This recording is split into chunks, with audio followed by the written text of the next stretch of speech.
Está Javier, sentado Javier Timerman con nosotros. ¿Qué haces, Javier? ¿Qué tal, Luis? ¿Cómo estás? Placer verte. Gracias por venir. invitarme. Bueno, siempre aprendemos. Yo lo leo, lo escucho a Javier, es siempre interesante.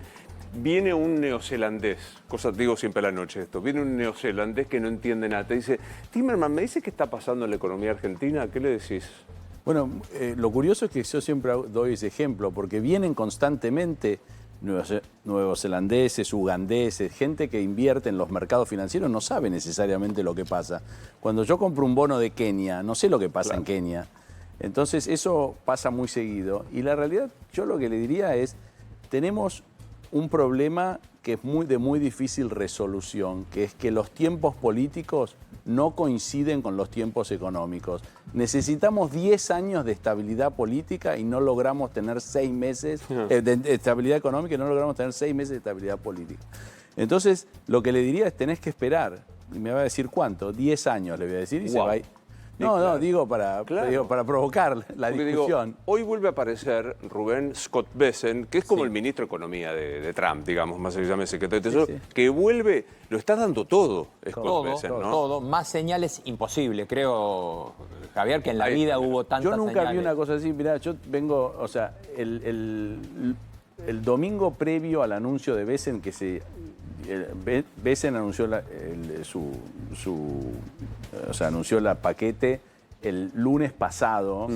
El lunes a las 7 de la mañana, o sea, 3 horas antes del anuncio, un periodista de La Voz del Interior de Córdoba me preguntó si creía posible esa ayuda de Estados Unidos. Y le dije, mire, con cualquier otro presidente, pero cualquiera, mira, yo llegué a Estados Unidos en el año 82, Reagan era presidente, después vino Bush padre, después vino Clinton, después vino Bush hijo, después Obama. Con cualquier presidente sería imposible, pero con este presidente cualquier cosa puede pasar, me refiero al presidente americano. Y ahora Bessent hoy, lo que dijo Bessent hoy es muy significativo, porque dijo varias cosas. Le preguntaron, ¿pero por qué está ayudando cuando Estados Unidos tiene una crisis? En Estados Unidos está cerrado el gobierno porque no tienen presupuesto. Que a diferencia de acá, no podés prorrogar. No, ahí se cierra. Se te termina claro. Y se cierra, no puedes hacer un trámite, por ejemplo. Claro, no hay plata, se van. Los empleados no les pagan. Una aclaración a lo que está diciendo vos, porque aquí tuvo mucho impacto el posteo. Pero después del posteo hubo declaraciones. Exacto. A la hora hubo declaraciones de Scott Bessent a la CNBC, al noticiero de CNBC, donde ahí dijo esta cuestión, donde claro, dijo, no, le estamos dando un swap, no le estamos enviando dinero a la Argentina. Es un mensaje hacia adentro de Estados Unidos. Pero fuerte. Lo curioso de ese mensaje, dijo otra cosa también muy interesante. Le preguntan, ¿pero por qué ayuda a la Argentina cuando hay tantos problemas en Estados Unidos? ¿No? Dice, bueno, porque la Argentina es un país fallido, dijo. No, porque en el continente latinoamericano hay un país fallido que es Venezuela y nosotros no queremos que la Argentina se convierta en Venezuela. Y la realidad es que Argentina no está camino a convertirse en Venezuela, pero para Estados Unidos se ve que esa es la gran preocupación geopolítica, y también hay una relación de amistad, o yo diría de confianza con el equipo económico, que es muy importante en las relaciones entre países cuando se trata de este tipo de situaciones. Y bueno, claramente el gobierno de Estados Unidos está dispuesto a darles todo el apoyo, por lo menos semántico, también seguramente con algún tipo de ayuda como el swap, pero estas son cuestiones que se negocian, que tardan tiempo en negociarse, no es automático. Y las líneas tienden a ser mucho más duras que los funcionarios, porque las líneas se quedan 30 años. Un tipo que trabaja en el Ministerio de Economía americano seguramente se quede 30 años trabajando ahí, toda su vida. Lo mismo en el Departamento de Estado. Entonces cuidan mucho más qué tipo de ayuda, cómo se justifica. ¿Qué letra pone para firmar? Claro, ahora, hay algo, hoy veía una nota, perdón que no la puedo citar con precisión, en Clarín o en Nación, que decía, economistas de distinta procedencia coinciden en flotar. ¿No? O sea, que suelten al dólar. Creo. Son los días que conversamos, que lo dijo Cotani, lo dice Cavallo, lo dice... Bueno, y veía, el gobierno está empeñado en seguir sosteniendo este dólar en el techo. No sé si volvió a vender o no volvió a vender el tesoro como los otros días. Digo, ¿tiene sentido esto para llegar hasta el 26 con la lengua afuera? Mira, cuando vos hablas con el equipo económico, ellos te dicen, mira, nosotros tenemos un plan, no somos locos, etcétera, etcétera. Pueden estar negociando algo con el gobierno de Estados Unidos. Yo creo que hay un temor a flotar previo a las elecciones. Yo creo que se equivocaron en su diagnóstico. Ellos creyeron que la Argentina, con este plan exitoso de baja de la inflación y de estabilidad fiscal que lograron durante el 2024, creo que realmente creyeron que iba a haber un aluvión de inversión a la Argentina. Porque ellos creo que ven al gobierno, ven a los inversores como personas que están atentas a lo que hace el gobierno. Y los inversores no invierten en gobiernos, invierten en países. Y la Argentina es un país donde estamos nosotros tres, están los diferentes partidos políticos, donde tenemos una historia. Y es muy difícil hacer política económica pensando en un plan con el Excel, cuando vos tenés todas estas variables políticas, sociológicas, etc. Ellos pensaron que iba a pasar eso y yo creo que cuando se dieron cuenta que no iba a pasar, se venían las elecciones y empezaron a decir, bueno, esperemos, veamos. Aguantemos.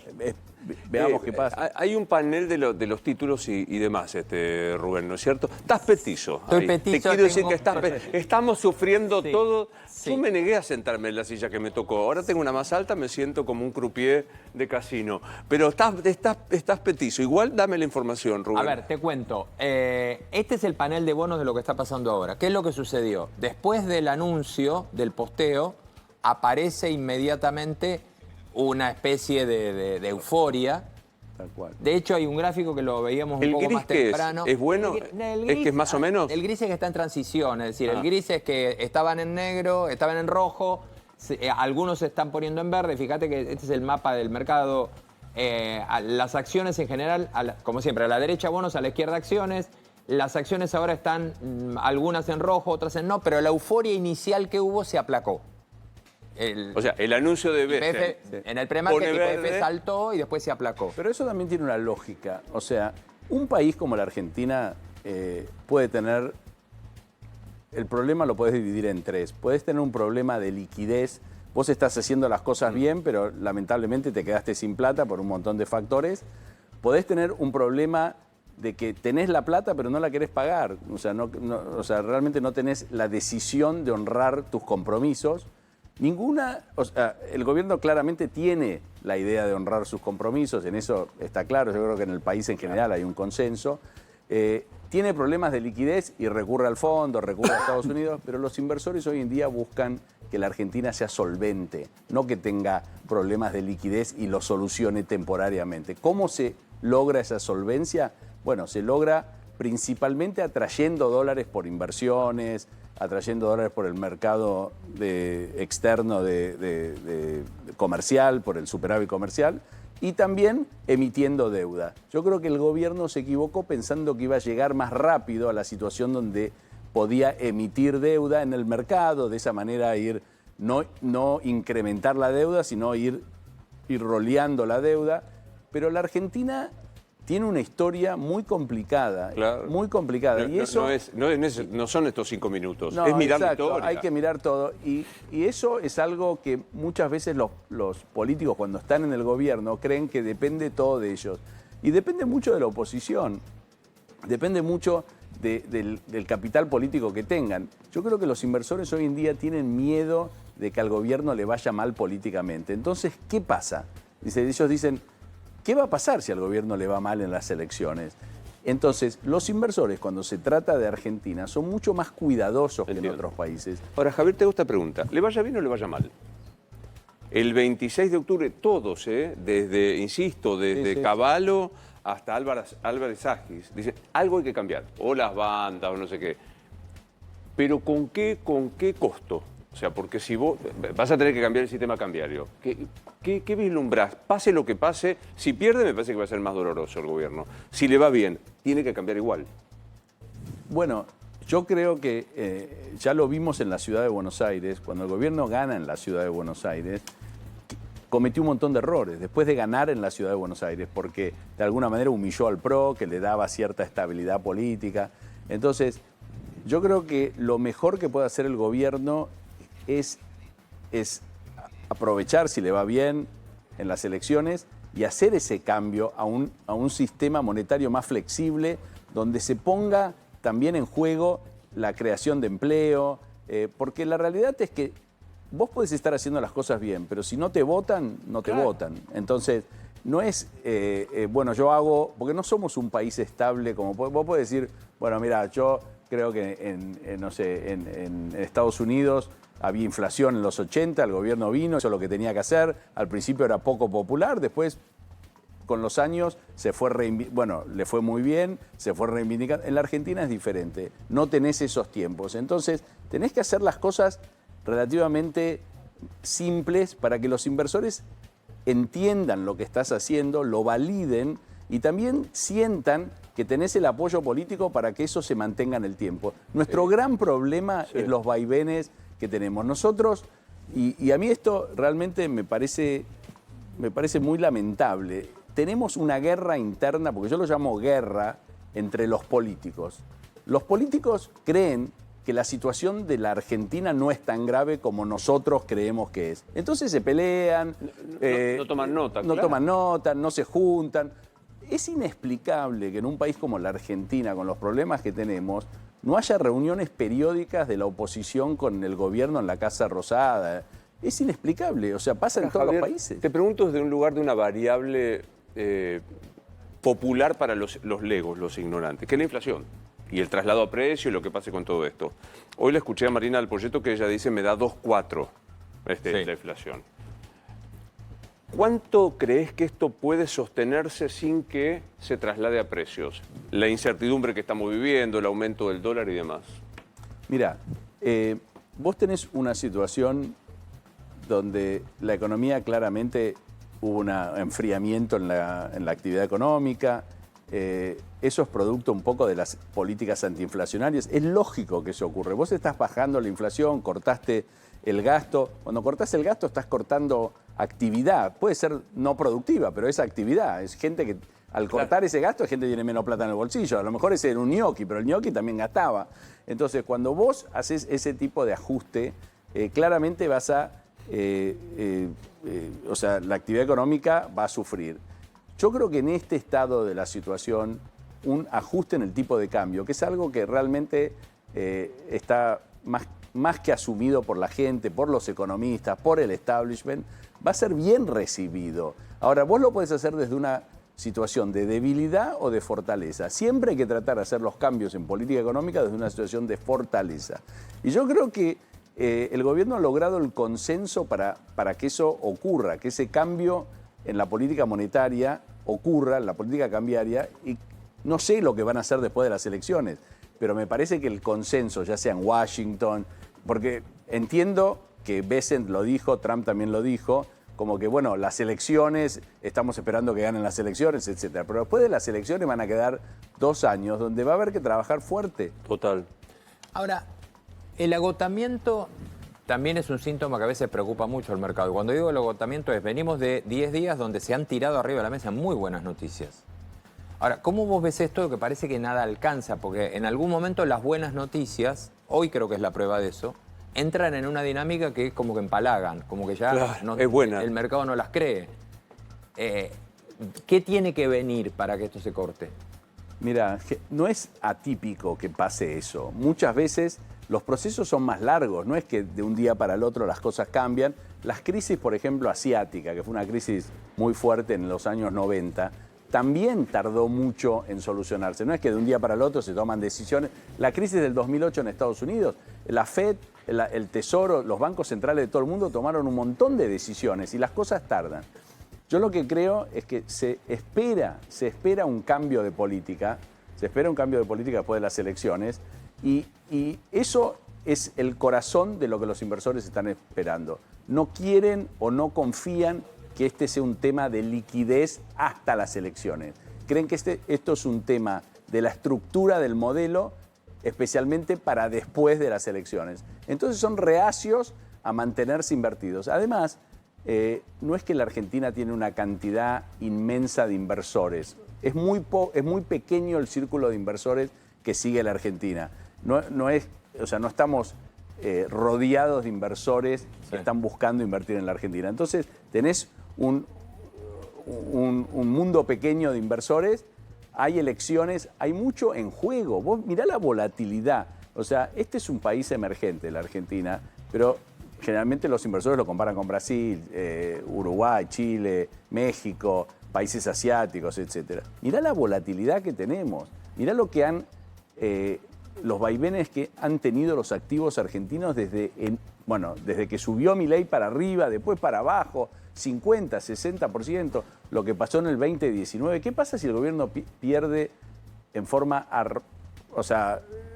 lo destruye? Sí, 13 puntos, por 13 puntos, etcétera. ¿Qué pasa? Los inversores saben de eso. Por eso la Argentina necesita un nivel de acuerdo político que está muy lejos de ocurrir. Pero mira, siempre pispeo los mensajes de la gente, ¿no? Y nos escribe Maxi de La Matanza y me dice, ustedes son nuestra voz. Yo no entiendo mucho de economía, qué bien que habla este señor. Parece que sos vos el que habla muy bien. Pero ¿qué futuro me espera? Dice Maxi, pregunta... Mira, Luis, yo la verdad que esto te lo digo, ya es una observación personal. Yo me fui de la Argentina cuando tenía 16 años, tengo 64. 16 años tenía. Y estuve primero 5 años en Israel, después el resto en Estados Unidos. Yo vuelvo a Israel ahora, estoy en Estados Unidos. El avance de esas sociedades es impresionante. Y no estoy hablando de la política, estoy hablando el desarrollo de la gente. Y vengo a la Argentina y noto un deterioro en todos lados. El otro día estaba paseando por un barrio, no paseando, fui a un lugar donde vivía un amigo mío de chico, ahí por San Telmo, destruidos, barrios que eran emblemáticos. O sea, acá hubo una guerra. Nosotros no lo vimos como tal porque no hubo bombardeos. Pero los argentinos sufrimos una guerra, producto de 1000 cosas. Después pero sufrimos una guerra. La pasamos. Una guerra.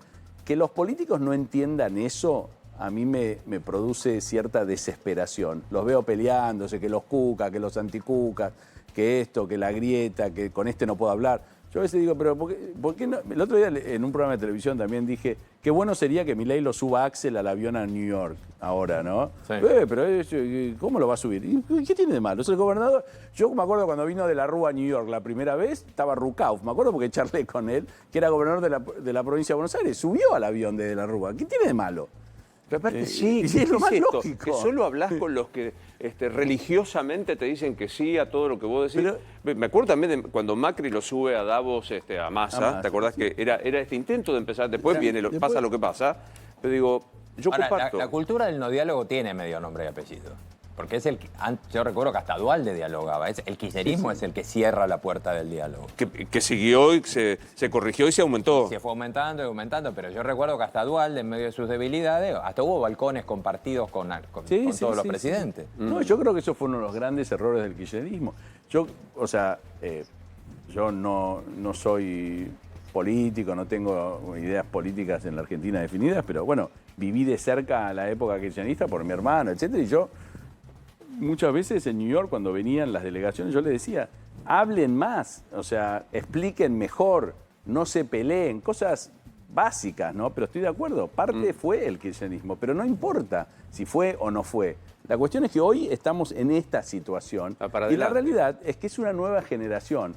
O sea, ¿por qué no podría pasar? Yo pregunto, ¿no? Milei y Axel son más o menos contemporáneos, los dos son economistas.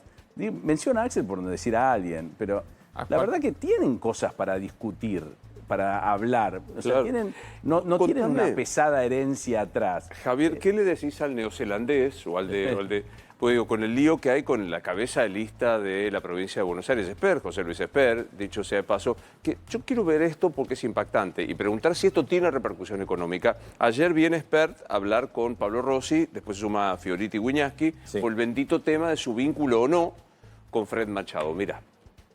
A vos te transfirieron $200.000 en el primero de 2020. Un papel de una supuesta contabilidad paralela, de una causa que hay en Estados Unidos, pero, por favor, ¿de qué estamos hablando? Pero aparte de esto, yo no le voy a dar el gusto a Grabois de que sea el único tema de campaña. A ver, es muy simple la pregunta de cara a la gente que te está viendo. Sí. ¿Vos recibiste una transferencia de $200.000 a título personal de Fred Machado?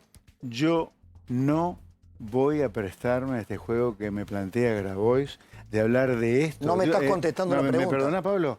Yo en el 2020, además en el 2020 no era ni candidato, ni diputado, ni político, laburaba en el sector privado. José Luis, nos conocemos hace muchos años. Sí. Sacalo a Grabois.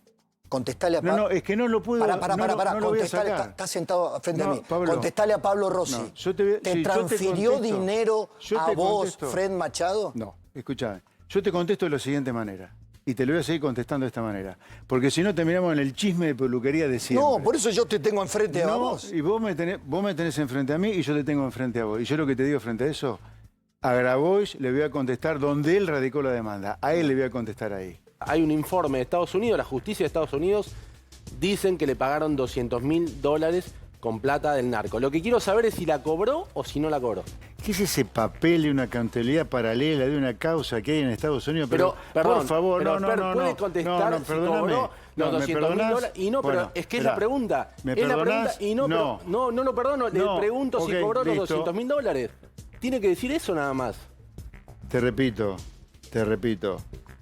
Papel trucho de una contabilidad paralela. O sea que no la en cobró Estados la Unidos plata esa. Para no discutir la realidad de la miseria que es la Argentina. Con Grabois lo vamos a discutir en la justicia esto. O sea, ¿no la cobró la plata? No le voy a permitir a Grabois que el tema de campaña, y cierro con esto, sea este. No. Porque cada mango que tengo me lo gané laburando. Pero es que no estamos hablando de la campaña, estamos hablando si cobró. No, estamos hablando justamente en campaña, estamos hablando Pero es en tan difícil campaña, decir que la cobró campaña o no sucia. Te $200.000. vuelvo a repetir, vos me das la pregunta 40 veces Pero y yo no, te voy a es que- responder lo es que mismo. no la está respondiendo. No voy a permitir que este tema que plantea Grabois en la demanda sea un tema de campaña. ¿Te das cuenta que al no responder tan directamente la pregunta, das lugar a que el que calla otorga? ¿Que la respuesta pueda haber sido sí o no? No es tan simplista la cosa, el que calla otorga. Simplemente acá nosotros tenemos una decisión segura, absoluta, de que no le vamos a permitir al kirchnerismo discutir otra cosa que no sea la villa miseria en la cual la ha transformado la Argentina.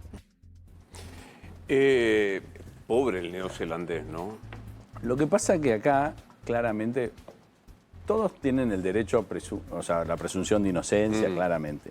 Pero vos estás en un proyecto político donde la fortaleza o debilidad del gobierno es muy importante para el éxito del programa económico, muy importante.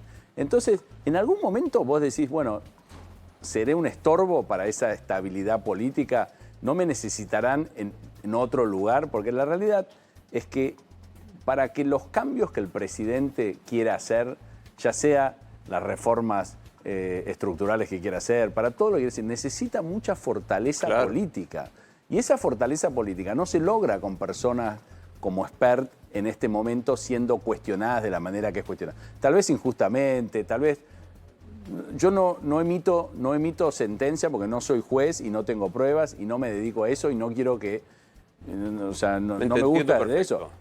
Pero lo que sí sé es que un inversor hoy en día está mirando muy de cerca el nivel de aprobación política que tiene el presidente, porque faltan 2 años muy, muy intensos de actividad parlamentaria y esa actividad parlamentaria se va a ver restringida cuando vos tenés este tipo de situaciones donde, claro, la oposición se va a tomar provecho. En un país donde no hay reglas básicas de convivencia, sí, la oposición se toma provecho. ¿Qué hubiesen hecho los que están en el gobierno ahora en el caso contrario? ¿Por qué es ilógico pensar eso? Ese es un recurso que yo siempre banco. Es decir, che, invirtamos la situación. ¿Qué hubiese pasado si? Digo, para moderar o exagerar los adjetivos, ¿no? Placer verte, que se repita. No, gracias Luis, gracias por invitarme. Favor, gracias. De verdad, y aparte estaba medio engripado y se levantó y vino porque dice que a un señor grande como vos no podía decirle que no, nada, ahí está. No, ahora están todos sentados bien. Ahora es sí. como una mesa de blackjack. Me re gusta esta mesa, ¿no? ¿Les gusta el blackjack? Sí. ¿Tenés? No te digo. Sí. No, me dediqué toda mi vida a los mercados, así que al casino es algo que no me gusta. No querés ni asomar. ¿Por qué no? Me imagino. Tiene algunas cositas parecidas en algún momento. ¿Algunas? Claro. Gracias, Muchas. Un placer verte. Gracias. Yo pensé que con una puerta